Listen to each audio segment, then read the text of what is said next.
ભરૂચ જિલ્લા પંચાયતની સામાન્ય સભા જિલ્લા પંચાયત પ્રમુખ મહેન્દ્રસિંહ વાસડિયા અને જિલ્લા પંચાયતના મુખ્ય અધિકારી યોગેશ કાપસેની વિશેષ ઉપસ્થિતિમાં યોજાઈ હતી, જેમાં જિલ્લા પંચાયતના સદસ્યો દ્વારા સૂચવેલા વિકાસ કાર્યો ટૂંક સમયમાં શરૂ કરવામાં આવશે। આરોગ્ય, ખેતીવાડી, જાહેર બાંધકામ, શિક્ષણ, સમાજ કલ્યાણ તથા મહિલા અને બાળ વિકાસ જેવા મુખ્ય ક્ષેત્રોમાં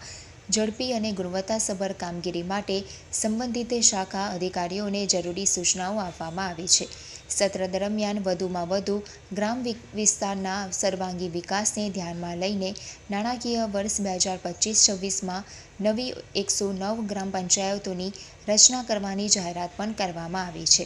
હાલ આ માટેની ટેન્ડર પ્રક્રિયા ચાલી રહી છે અને સંપૂર્ણ થતાં જ આ તમામ પંચાયતોના ખાતમુહૂર્ત કાર્યક્રમ સમય મર્યાદામાં યોજાશે। અધિકારીઓ, પદાધિકારીઓ અને પંચાયતના સભ્યો દ્વારા તે દિશામાં તમામ પ્રયાસો હાથ ધરવામાં આવી રહ્યા છે, જેથી ભરૂચ જિલ્લાના વધુ સારી આરોગ્ય સેવાઓ, શિક્ષણ અને માળખાગત સુવિધાઓ પ્રાપ્ત થાય। જિલ્લા પંચાયત ભરૂચ વિકાસના કેન્દ્રબિંદુ બનાવી લક્ષ્યાંકો પ્રાપ્ત કરવા પ્રતિબદ્ધતા દર્શાવી છે। આજ રોજ તારીખ 22/5/2025 રોજ જિલ્લા પંચાયત ભરૂચની સામાન્ય સભા યોજવામાં આવી। આ સામાન્ય સભામાં પંચાયતના સદસ્યો દ્વારા સૂચવેલ વિકાસના કામો, જિલ્લા વિકાસ પ્લાન 2025-26ના કામો મંજૂર કરવામાં આવ્યા અને આ કામો ટૂંક જ સમયમાં શરૂ કરવામાં આવશે। આ સાથે સાથે 24/3/2025ના રોજ મંજૂર થયેલ જિલ્લા પંચાયત ભરૂચના બજેટમાં જે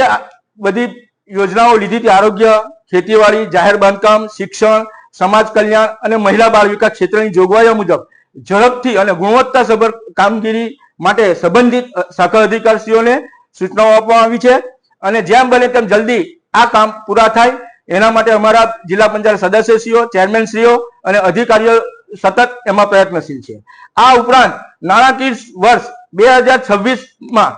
માન્ય આપણા મુખ્યમંત્રી શ્રી ભૂપેન્દ્ર પટેલ સાહેબ જે 109 ગ્રામ પંચાયત નવી બનાવવા માટે જે બજેટમાં કરવામાં આવી હતી તેની ટેન્ડર પ્રક્રિયા ચાલુ કરી દેવામાં આવી છે અને ટેન્ડર પ્રક્રિયાનો પ્રોસેસ પૂરો થયા બાદ તરત જ એની સમય મર્યાદાની અંદર ઝડપથી ગુણવત્તાસભર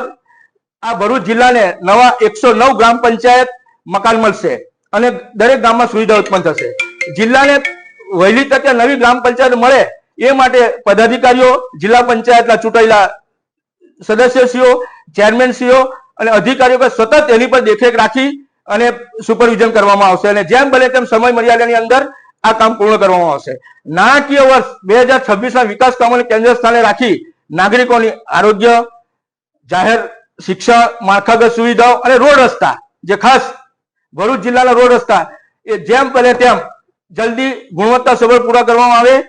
એવા પ્રયત્ન કરવામાં આવશે અને આવનાર વર્ષમાં